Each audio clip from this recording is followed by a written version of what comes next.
On today's episode of Mountaineer Kingdom Dude Talk, we're going to be speaking on the dangers of technology from within the home. As parents, are we aware of what our kids are viewing and attending to, and how much screen time is too much time?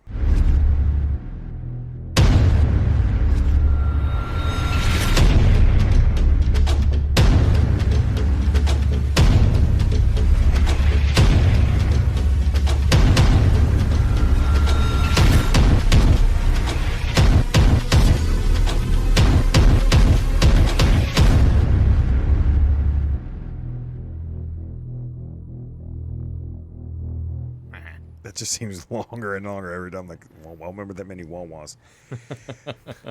So today's topic, we just said it, dangers of technology from within the home.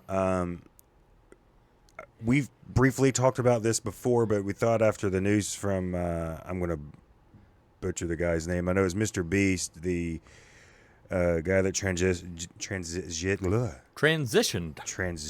I can't even say it now, into a woman.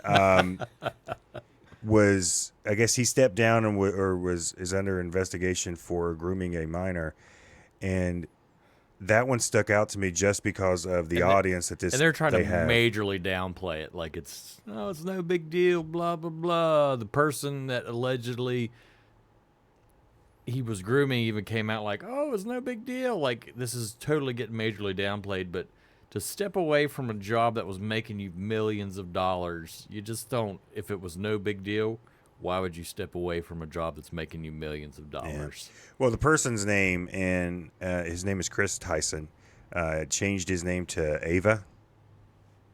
He's a guy. So Chris was apparently grooming an underage minor, having inappropriate conversations online.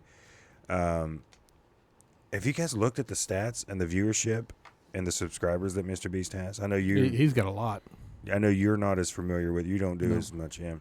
Pop culture is not exactly my thing. Let's pull it up here real quick. Mr. Beast has on their main channel 306 million subscribers. 444 on their second channel, 25 and 44 on 2, and 35 on 3 other different channels. The views is mind-boggling. The views for their main channel is 56 billion views, 7 billion views on their billion with a B. Billion on their second channel, and then we're back to 8 billion on their gaming, 6.2 billion on their reacts. I say all of that to say, what are your kids doing online? With that many views, and I'm not saying that everyone in Mr. Beast is accused of this. It's just this one person. That's a lot of views. They got more views than the people in the United States.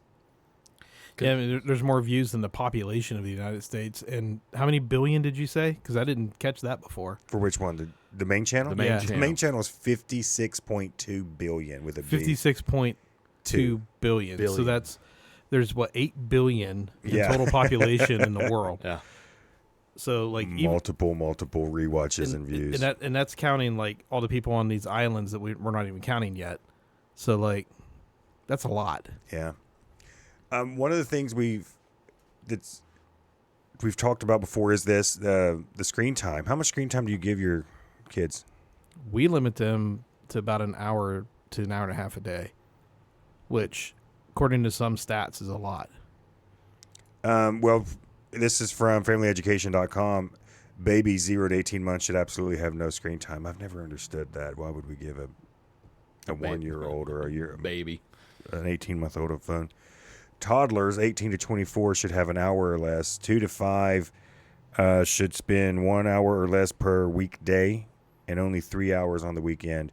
And then 6 to 15 would be yours. Is less than 2 hours a day. So, like, I guess the other question is, how are they defining screen time? Because, like, TV, tablet. Is that including, like, Xbox and stuff like that? So that's everything. Yeah, we go way over that because we limit their iPad time to an hour a day. And then everything. Well, and how do you monitor your kids' online activities? We've got apps on the iPad. Well, the screen time app that comes from Apple. Mm-hmm. So we all have Apple devices because of the screen time.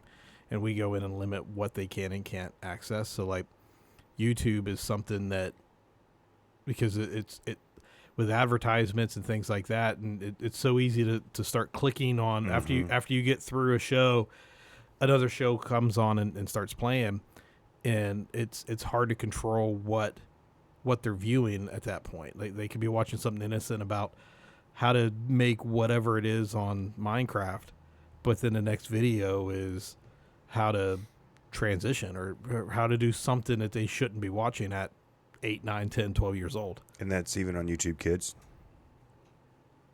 Oh, Because I've seen some pretty gnarly stuff on they there. make I'm like, how does this get cartoons in about it now. Yeah. Which means, as adult and Christian men, we need to be completely aware of everything they're doing online. All right, here's the non-Apple version. He's one of those. Yeah. Android has Google Play. It's called Family Link.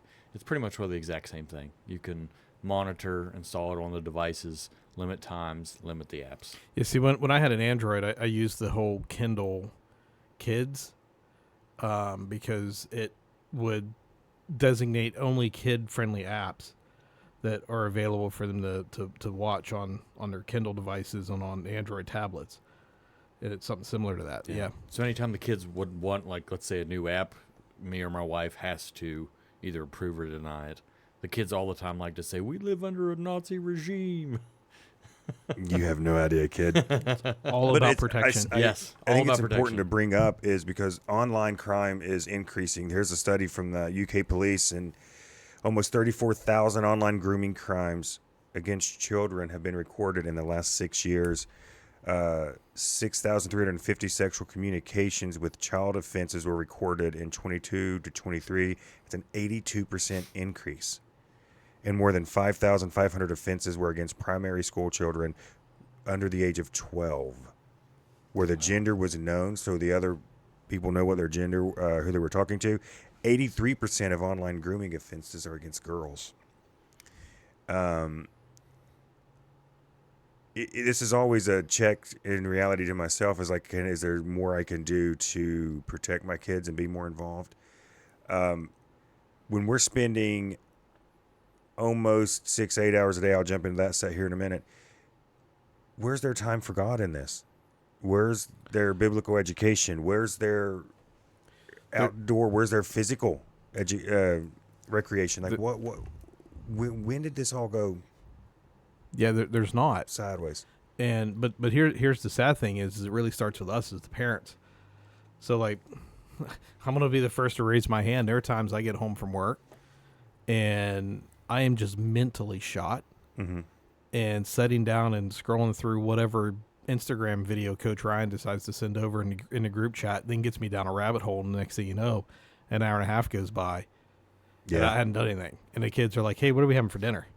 And you don't even realize sometimes. Don't know. Yeah. It's strange. And in the kids' defense, too, sometimes you don't, as adults, sometimes we don't even realize how quickly that hour and a half has gone by with silly little videos that we've watched. And most of them are just dumb.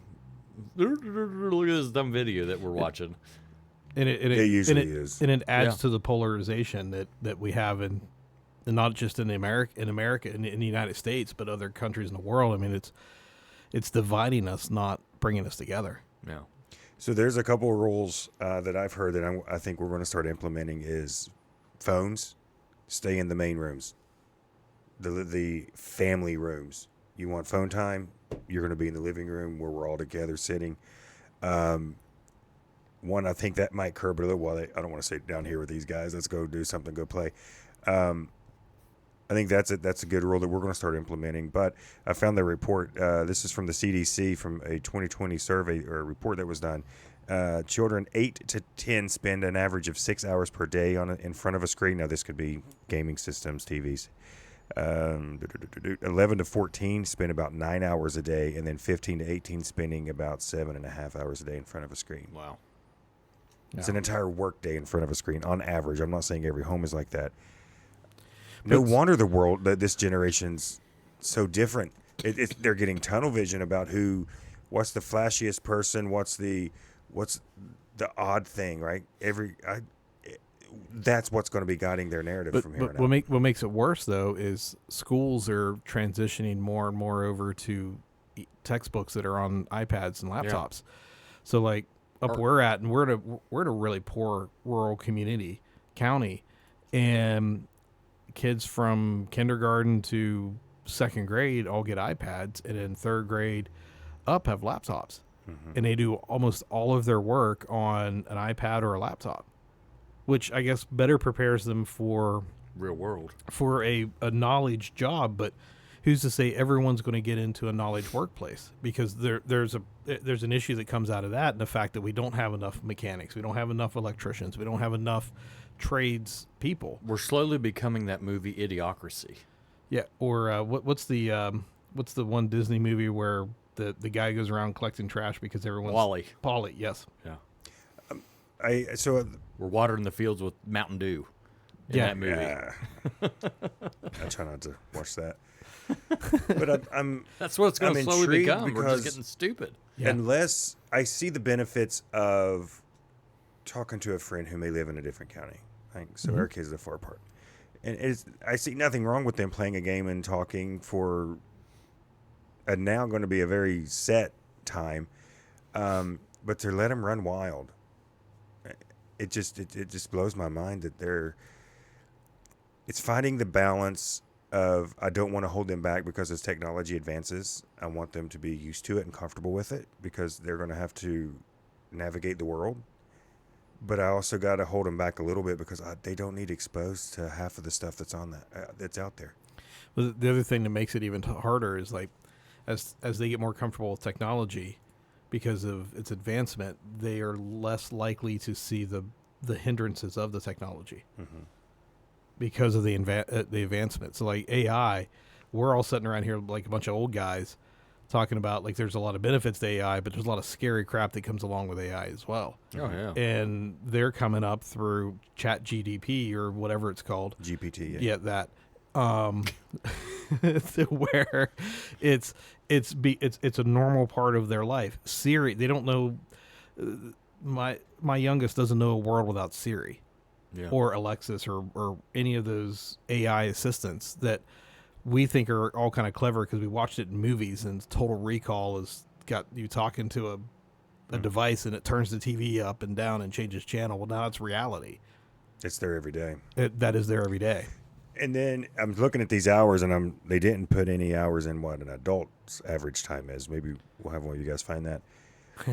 But of this, how much of this time that a kid's doing is it because they're modeling what their parents are doing? Are they seeing us stuck in our phones? What are they seeing us do on our day-to-day actions?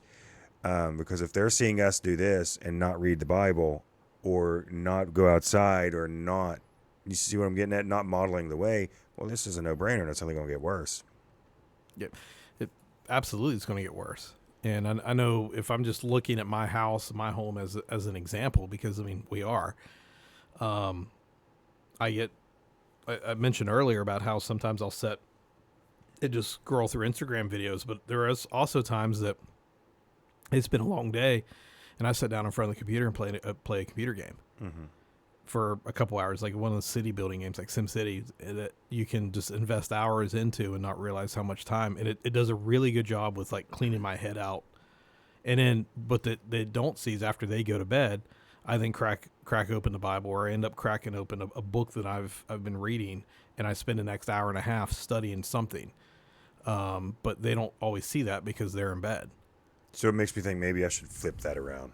Absolutely. Maybe they should see me do this, and absolutely. I can do that other part when they're. But the problem is I'm so mentally zonked, and I've got to have that time to unplug from work and shut my head off, because my head doesn't shut off any other way. It's constantly thinking about something. I mean, I was up at like 4 o'clock, 3 o'clock this morning, thinking about things of work, thinking about what we were going to talk about today, thinking about other projects I've got going on. We started to record late today to let you sleep in, and you still didn't sleep in. No, yeah. That's ridiculous. No, we like. What are you talking about? I'll screenshot that chat. It's all you, buddy. Hey, I said You said 8 o'clock. I was like, hey, I'm good. I'm good at normal that. time. It's just. Where's your sound effect? It's No, not allowed to use it. No sound effects. It's just getting interesting. I love those sound effects. Me too. How the enemy is starting to really attack the next generation, and we're blatantly seeing it. I always go back to this story. When we sidestep or give up our authority that God's given us, Satan is swooping in to take it, and his goal is to ruin and destroy the family. I wish they would bring back that old TV show with Chris Hansen with today's technology. If you remember, what was that? That was like 15, 20 years ago that they used to do that. Chris Hansen with like No idea what you're talking No about. idea. To Catch a Predator. Oh, I have seen that. Yeah. Yeah, they would, but it was like back in the like AOL Instant Messenger days. Like, So they would go online, or they would monitor someone. They'd have they would pretend pretending like to be a this is minor. like a 12-year-old and then kid. they would invite the predator to the house, and then they'd bust him right there on Yep. site. Oh, wow. Chris Hansen would walk out and be like, "What are you doing But here?" didn't he end up becoming one of himself? I don't think so. But, No. but Maybe it's a different guy. I'm sure you've seen the meme though, because like early 2000s, it was don't talk to anybody online, or don't date anybody online. Don't get in cars with strangers. And now we're calling cars that are strangers online to get in the vehicle and go Uber. somewhere. To go on a date with somebody we met online. And there's a new. Yep. Have you seen the commercials for Uber Teen now? No. No, What thank is you. that? I don't have commercials. It's an so I don't Uber watch. Teen account where, like, let's say you're at work. The commercial is like this kid cuts her hair and it's wrong, and she texts her mom, "Oh my gosh, I just cut my hair wrong," and she gets in the car, and it's a Uber Teen account, and the mom's watching it on her phone. Oh, she made it to the hair salon. That's putting a whole lot of faith in. That's So everybody? that's Yeah. That's called a no. That's a big no. That's a big no. I'm starting to understand why we're very, very select on where our kids go and who they stay Sorry, with. before you Go get ahead. too far into that, back to that Uber Teen. You know what comes to my mind is the movie Bone Collector from like the late 90s with Denzel Washington, to where these two people get in the back of the taxi cab and never come out. Yeah. Like, that's where my head goes with that. And it's like, no, I can't. I just don't see how that can be safe at all, or who would rationally want to do that. There's a clip of Family Guy where Peter walks in and says, "Can I be an Uber driver?" And they're like, "Yes." He's like, "I don't have to fill out any paperwork." "Sure." And he just writes his name down. "You're an Uber driver." Yeah. That's terrifying. I'm sure Uber has more standards than that. I'm but, sure. but that's just, I don't know. That's an out there idea. I don't know what I was going to say. Sorry. I didn't mean it's to. all right. Sorry. It wasn't going to be good anyways. So I would say as a whole, and especially as men, we need to step up, stand on the authority that we were given. Be and the lead leaders of our families. home. Yep. Because I remember when we talked about this before, the thing that stuck out to me was, on average, how much time kids spend in church, unless they're getting more at home, which they absolutely should be, that we're spending 1/10 of our time with the Lord, and we're spending the majority of our time on things outside of his presence. So we're tithing our time, and we're giving God the 10% instead of giving him everything. And we especially as on this podcast, we're Christian men. We want to stand on our godly principles that he's given us and lead our families.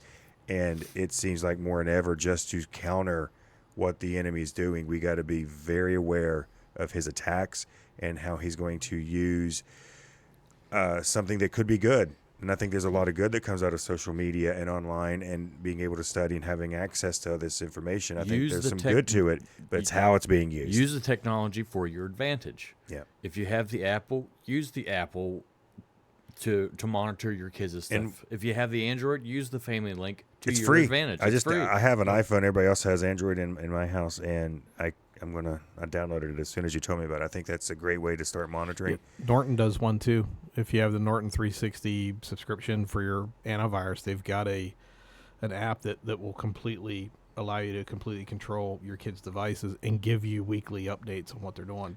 Similar thing. Technology's not going away. Yeah. We're not, and even like, let's say I've got a kid who's just started driving. We have T-Mobile. T-Mobile has these little things you can plug into your OBD2 in your car. You can monitor where they're at. You can monitor their speed. It comes with like AAA and stuff like that. It's $10 a month. That's not bad at all. Yes. For peace of mind, So I'm gonna put her to. I've had it for a while just for peace of mind for my wife. When she's driving around, like, oh hey, you get a flat or something like that, and she's not in a place where she's. Hey, did you run comfortable. into somebody again because you're a terrible driver? So I know she doesn't watch the show, but send her that clip. So So OnStar, if you get a GM product and you have OnStar, they have the Guardian app. I learned about it last night. That if I put it on my phone and I'm riding around with one of you guys that maybe not have OnStar and we're involved in an accident, because it's on my phone, it treats that car like it's now an OnStar automobile. So like the police will get called, the safety rescue will get called, put it on like Enzo's phone if he happens to be somewhere. We have a cell phone that we give. It's for all three of the kids. If any of them spend a night over somewhere, they take the phone with them, so that way we have a way to connect with them on their own device. If they're traveling somewhere, then that will OnStar follows them wherever they're going. So I say all that to say, it's not like we're sitting here bashing technology. On the flip side, you can also use the technology for good. Yeah. Sorry. The one time he speaks, he's got a cough right I there. know. Like himself even up. on my watch, like I have this watch. It can read my heartbeat. It can read my O2 levels, and they've got the app to where it is set up. It goes to my chart. Like if I have an instance where I'm having one of my potassium issues, it can get a hold of my doctor. If I have a fall, it can call 911. They're sending somebody I know right they're now. sending somebody right now. But technology has its uses too. It's just all in how we use it in our day-to-day lives. Thank you, first responders. Thank you, first responders. Thank you, first responders. And if we don't use it for the right, that's when we get in trouble. Yeah. So as men of the household, it's up to us. We're the head of the house. It's your authority. Yep. It's your job to lead. Lead. Don't let somebody else do it. Well, that's our episode of Mountaineer Kingdom Do Talk. Just with that news coming out yesterday about such a popular influencer. You never know what your kids are getting into unless you're actively on it, staying atop of it, monitoring it. But it's you got Josh, Nick, and I about said Andy, never Andy. Andy's and never Jared. always absent Andy. Check us out at our website, mkdudtalk. Send us an email, any questions, prayer request, mkdudtalk@gmail.com. What'd I miss? That's it. That's it. Thanks, guys. Peace out.